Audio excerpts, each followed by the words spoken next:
नमस्कार, आप देख रहे हैं ABC 24। मैं हूं आपके साथ सृष्टि पांडे और शाम के 7 बजने को है। वक्त हो चला है मध्य प्रदेश के नंबर 1 बुलेटिन का। तो चले जानते हैं मध्य प्रदेश में आज क्या खास है। बुलेटिन की शुरुआत करेंगे सौरभ शर्मा के मामले से। भ्रष्टाचार के धन कुबेर परिवहन विभाग के पूर्व आरक्षक सौरभ शर्मा के मामले में अब एक नया मोड़ आ गया है। 18 दिसंबर 2024 को लोकायुक्त छापे के अगले दिन कार से जब्त कई किलो सोना और 10 करोड़ रुपए नगद के साथ डायरी मिली थी। और अब कुछ नेताओं और अधिकारियों की मुसीबत इसमें बढ़ने वाली है। आयकर विभाग ने उन लोगों को पूछताछ के लिए नोटिस जारी किया है और इसकी तैयारी कर ली है, जिसके नाम डायरी में लिखे हुए थे। इनमें कुछ नेताओं और परिवहन विभाग के तत्कालीन अधिकारियों के नाम भी है। और बताया जा रहा है कि डायरी के आधार पर 20 से 25 लोगों से पूछताछ की जाएगी। उन्हें पूछताछ के लिए बुलाया जाएगा। इनके बयान लेने के बाद अन्य से भी पूछताछ की जाएगी। और डायरी में नगद राशि का लेन देन भी मिला है। नाम भी लिखे गए हैं कि किससे ये लेन देन हुआ है। इस डायरी के आधार पर माना जा रहा है कि इस साल लगभग 100 करोड़ रुपए का लेन देन होना होगा। और मामले में जानकारी जुटाने के लिए आयकर विभाग 2 माह से सौरभ से पूछताछ का इंतजार कर रहा है। अब विभाग पूछताछ के लिए और इंतजार की जगह डायरी के आधार पर जांच तेज करने की तैयारी में है। डायरी के मामले में अब सियासत भी तेज हो गई है। कांग्रेस ने डायरी में लिखे नाम को सार्वजनिक करने की मांग कर दी है। और वहीं बीजेपी भ्रष्टाचार पर जीरो टॉलरेंस की लगातार बात कर रही है।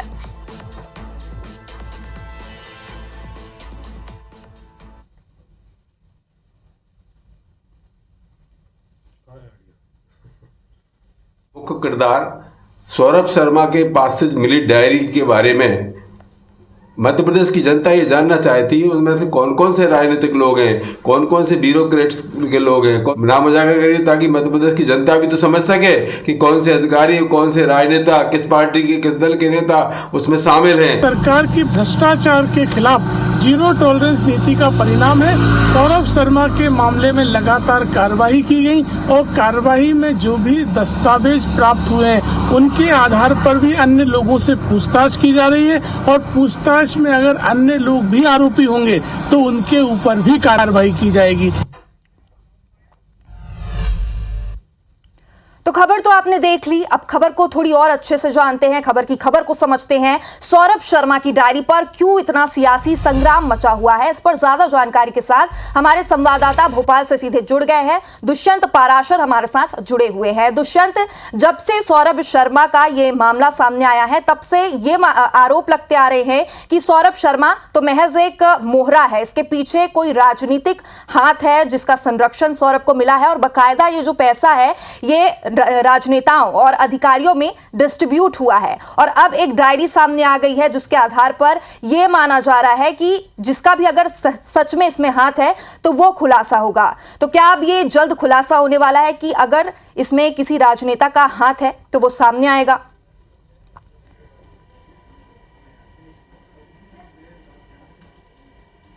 बिल्कुल, देखिए पूरे मामले को लेकर न्यायिक हिरासत में है सौरभ शर्मा, चेतन गौर और शरद जायसवाल। तो तीनों ही आरोपियों से लगातार न्यायिक हिरासत में ईडी इन्फोर्समेंट डायरेक्टरेट के जो टीम है वो लगातार पूछताछ कर रही है। और इस पूछताछ में एक डायरी का जिक्र जो है वो सामने आया है। उस डायरी में भी तमाम सारा हिसाब किताब जो है वो मिला है और उसी हिसाब किताब को लेकर अब लगातार पूछताछ भी की जा रही है। हालांकि इस डायरी में बहुत सारे नाम भी निकलकर सामने आए हैं, बहुत सारे अधिकारियों के नाम, पॉलिटिशियंस के नाम भी हैं। लेकिन वो कौन से पॉलिटिशियंस हैं या वो कौन से अधिकारी हैं जिनके नाम इस डायरी में अंकित हैं, हालांकि इन तमाम सारी बातों को लेकर लगातार ईडी जो है वो पूछताछ कर रही है। और इसी पूछताछ में लगातार नित नए खुलासे भी हो रहे हैं। अब जिस तरीके से जब डायरी निकलकर सामने आई है तो ऐसे में इन डायरी में जितने भी नाम अब तक निकलकर सामने आए हैं उन तमाम सारे लोगों को इस पूरे मामले में पूछताछ के लिए बुलाया गया है, नोटिस जारी किया गया है। नोटिस जारी करके तमाम सारे लोगों को तलब किया गया है और तलब करके जब उनका नाम इस डायरी में आया है तो उससे उनका क्या लिंकअप है, किस तरीके से इस डायरी में उनका नाम पहुंचा, इन तमाम सारी बातों को लेकर पूछताछ करेंगे, तमाम सारी पूछताछ की जाएगी। और जब पूछताछ कंफर्म होगी, पूछताछ में बहुत सारे खुलासे भी होंगे, कई सारे नाम जो हैं वो भी उजागर हो सकते हैं।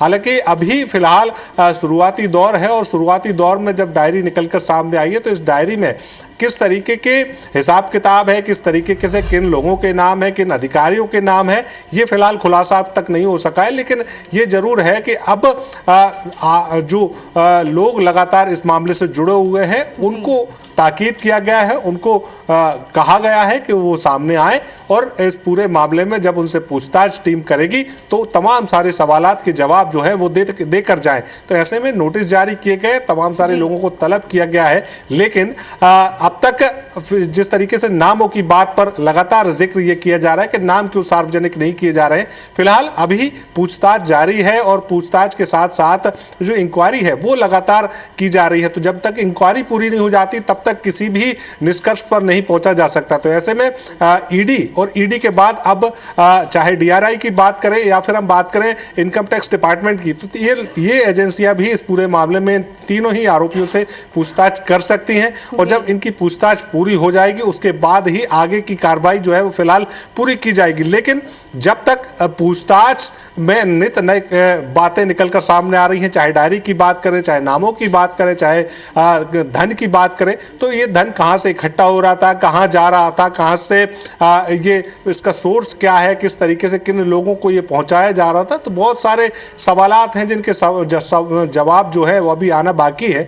और जब सवालों के पूरे जवाब निकलकर सामने आएंगे तो ये जरूर कहा जा सकता है कि बहुत बड़ा खुलासा जो है इस मामले के माध्यम से हो सकेगा। हालांकि अभी तीनों ही आरोपियों से लगातार पूछताछ जरूर की जा रही है, लेकिन इस पूछताछ में के निष्कर्ष क्या निकलते हैं, किस तरीके से जिन लोगों के नाम इसमें निकलकर सामने आए उन पर कार्रवाई होती है, ये आने वाला समय बताएगा। लेकिन सियासी सरगर्मियां इस पूरे मामले पर लगातार बढ़ती हुई नजर आ रही हैं। चाहे विपक्ष हो चाहे सत्ता पक्ष हो, दोनों ही आपस में बयानबाजी में जुटे हुए हैं। विपक्ष के आरोप सीधे तौर पर सत्ता पक्ष पर है कि लगातार आरोपियों को बचाने की कोशिश की जा रही है, नाम जो है सार्वजनिक नहीं किए जा रहे हैं। तो वही सत्ता पक्ष ने सीधी तौर पर निष्पक्ष कार्रवाई की बात जो है वो कही है और सीधे तौर पर ये कहा है कि किसी भी ऐसे व्यक्ति को जो इस पूरे मामले से जुड़ा होगा उसको बख्शा नहीं जाएगा, उस पर भी कार्रवाई की जाएगी और इस पूरे मामले का खुलासा जो है वो शीघ्र किया जाएगा। जी दुष्यंत, तो जाहिर तौर पर कांग्रेस लगातार नामों के खुलासों की मांग कर रही है, लेकिन अब तक जो नाम है उसका खुलासा नहीं हो पाया है। तो वाकई जब जांच हो जाएगी, ये माना जा रहा है कि जल्द ही ये साबित हो जाएगा कि वाकई सौरभ शर्मा एक मोहरा है या फिर उसके पीछे कोई राजनीतिक संरक्षण भी है। फिलहाल बहुत बहुत शुक्रिया दुष्यंत हमारे साथ जुड़ने के लिए। तो जो भी इसमें अपडेट होगा वो लगातार आप तक पहुंचा रहे हैं। फिलहाल रुक करेंगे पन्ना का, जहां से बड़ी खबर सामने आ रही है। किसान को 4 कैरेट का 24 सेंट का हीरा मिला है। हीरे की अनुमानित कीमत 15 लाख रुपए से ज्यादा बताई जा रही है। सरकोहा गांव में ये हीरा मिला है और पन्ना के डायमंड कार्यालय में उसे किसान ने जमा करा दिया है। तो एक बड़ी खबर है पन्ना से, जहां पर किसान को हीरा मिला है। ये हीरा 4 कैरेट 24 सेंट का है। हीरे की अनुमानित कीमत अभी तक 15 लाख रुपए आकी गई है और सरकोहा गांव में किसान को ये हीरा मिला है। पन्ना के डायमंड कार्यालय में किसान ने ये हीरा जमा कराया है।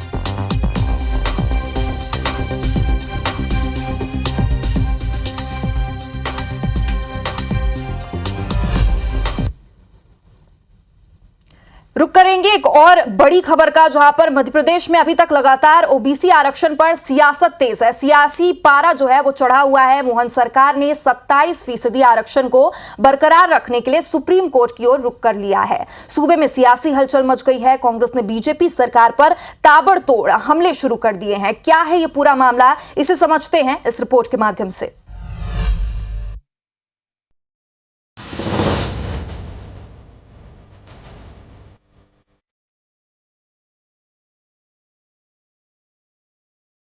मध्य प्रदेश में ओबीसी आरक्षण को लेकर सियासी वार पलटवार तेज हो गया है।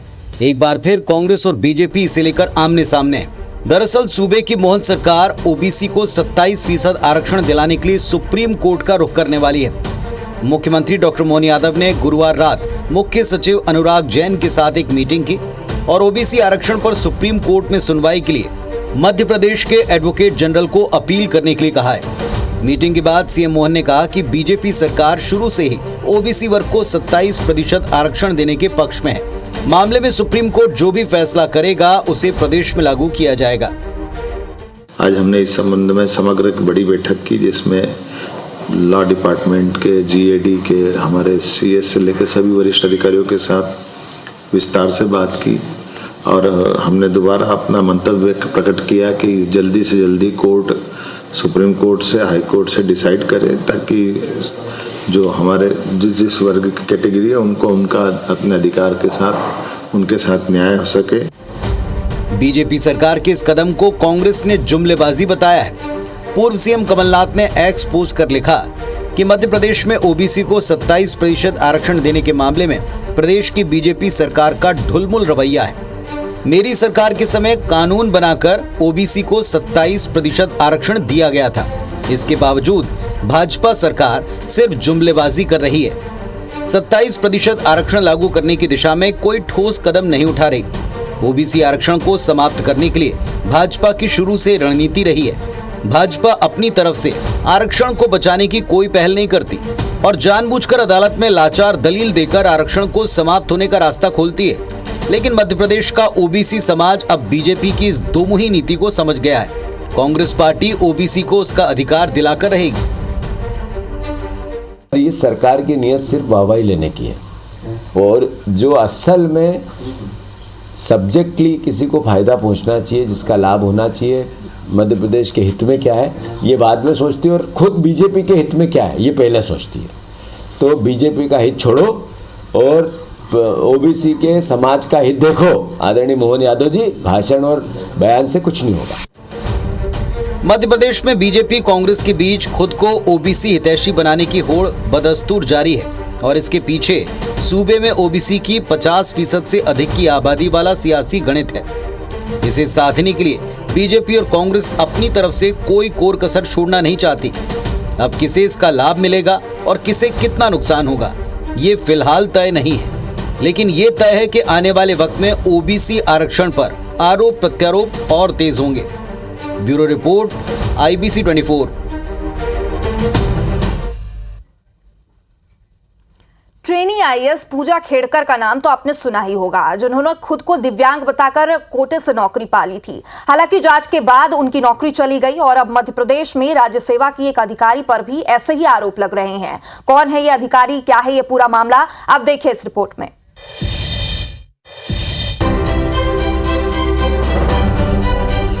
मध्य प्रदेश लोक सेवा आयोग की भर्ती प्रक्रिया को लेकर गंभीर आरोप लग रहे हैं। नेशनल एजुकेटेड यूथ यूनियन ने दावा किया है कि एमपीपीएससी की 2022 की भर्ती में धांधली हुई है।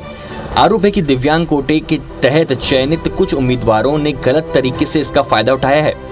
इनमें से एक नाम प्रियंका कदम का है, जिनका चयन अस्थि-बाधित दिव्यांग कोटे से हुआ और वो वर्तमान में जिला आबकारी अधिकारी के रूप में कार्यरत हैं। लेकिन हाल ही में उनके डांस के कई वीडियो सोशल मीडिया पर वायरल हो रहे हैं, जिससे इस भर्ती प्रक्रिया पर सवाल उठने लगे हैं। मामला गरमाने पर नेशनल एजुकेटेड यूथ यूनियन ने सवाल उठाए कि यदि प्रियंका अस्थि-बाधित दिव्यांग हैं, तो इतनी आसानी से ये सब कैसे कर सकती हैं। वहीं यूनियन ने आयोग से ऐसे बोर्ड की मांग की है जो पद मिलने के बाद स्वास्थ्य के साथ साथ अन्य सभी दस्तावेजों की जांच कर सके। हालांकि मामले में अब तक लिखित में कोई शिकायत दर्ज नहीं की गई है। हैंडीकैप्ट में जो बच्चे थे उसमें एक प्रियंका कदम जी का वीडियो वायरल करके उन्होंने हमको दिया। वहाँ के जो बच्चों ने कहा कि ये मैडम जो हैं ये इधर डांस कर रही है, लेकिन जब अपना इंटरव्यू देने जा रही है तो ये अपनी व्हील चेयर पकड़ के और इंटरव्यू दे रही है। इनके डांस में कहीं भी ऐसा नहीं पाया जाए कि इनको किसी भी तरीके से ये अस्थि-बाधित है। इन जैसे लोगों की जाँच की जाए, जिनके लिए एक आयोग बने और भोपाल जो एम्स है वहाँ पर जाके इनकी जाँच और सर्टिफिकेट तभी सर्टिफाइड हो, उसके बाद ही। इस विवाद के बाद प्रियंका कदम ने अपनी एक्सरे रिपोर्ट सार्वजनिक की। IBC 24 से बातचीत के दौरान प्रियंका ने हर पहलू पर बात करते हुए आरोपों का खंडन किया है।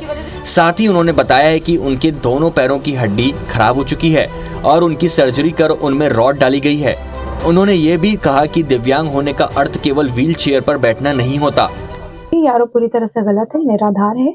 और चूंकि मेरा एक्सीडेंट हुआ था, मैं जन्म से ही विकलांग नहीं थी, ये मेरी अर्जित विकलांगता है। एक्सीडेंट होने के बाद में मेरी जो नॉर्मल जो पार्ट्स है वो आर्टिफिशियली लिम्स के द्वारा मैं खड़ी हुई हूँ पार्ट्स के।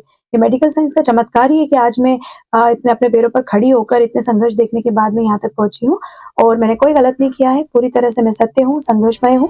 भर्ती में गड़बड़ी के आरोप लगातार लगते रहते हैं, लेकिन इस मामले में कोई लिखित शिकायत नहीं की गई है। अब देखना होगा कि नेशनल एजुकेटेड यूथ यूनियन कोई शिकायत करता है या आयोग इस मामले का खुद से संज्ञान लेता है। अंशुल मुकाती, IBC 24, इंदौर। करेंगे ग्वालियर का, जहां पर अवैध खनन करने वाले माफियाओं के हौसले इतने बुलंद हैं कि बिना रॉयल्टी गिट्टी लेकर जा रहे ट्रैक्टर चालक ने एसडीएम के गनमैन को न केवल हाथ पकड़कर रोक लिया बल्कि अपने साथियों की मदद से गिट्टी से भरी ट्रैक्टर ट्रॉली भी छुड़ाकर लेकर भाग गया। एसडीएम ने माफिया ट्रैक्टर ट्रॉली चालक और उसके मददगारों पर हस्तिनापुर थाने में एफआईआर दर्ज कराई है और अब एक्शन जारी है। कार्यालय से निकलते समय उनको एक ट्रैक्टर ट्रॉली गिट्टी की भरी हुई मिली। एसडीएम साहब की रिपोर्ट पर से जो है हस्तिनापुर थाने में ट्रैक्टर चालक व 3 लोगों के विरुद्ध शासकीय कार्य में बाधा व रॉयल्टी चोरी करने का व अन्य धाराओं का अपराध पंजीबद्ध किया गया है। और सिर्फ ग्वालियर ही नहीं बल्कि सीहोर जिले में भी इन दिनों रेत माफिया अपनी मनमाने तरीके से रेत का धंधा चला रहे हैं।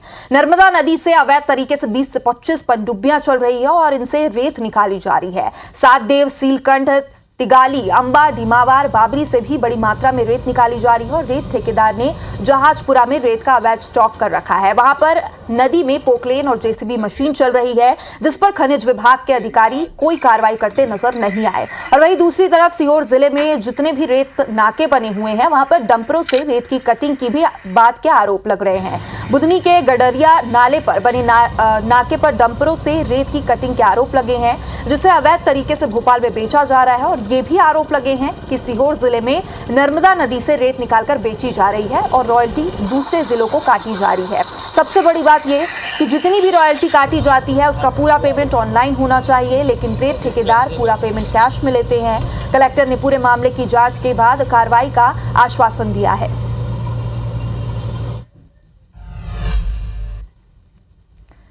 वहीं राजस्थान के विश्व प्रसिद्ध सावलिया सेठ जी मंदिर के भंडार से 1 करोड़ रुपए की अफीम निकली है। लगभग 59 किलो अफीम को नारकोटिक्स ब्यूरो ने जब्त किया। मालवा मेवाड़ की आस्था के प्रतीक श्री सावलिया सेठ मंदिर में नीमच, मंदसौर, रतलाम के अलावा देश विदेश से श्रद्धालु पहुंचते हैं और भगवान कृष्ण के रूप में सावलिया सेठ की पूजा करते हैं। मान्यता है कि लोग अपने बिजनेस में भगवान सावलिया सेठ जी को पार्टनर बनाते हैं और प्रॉफिट होने पर एक हिस्सा उन्हें भंडारे में दान करते हैं। भक्त हर माह चतुर्दशी और अमावस्या पर अफीम चढ़ाते हैं, लेकिन इसका कोई रिकॉर्ड मंदिर मंडल कार्यालय में नहीं है। इससे अफीम के दुरुपयोग और अवैध व्यापार की आशंका भी जताई जा रही है।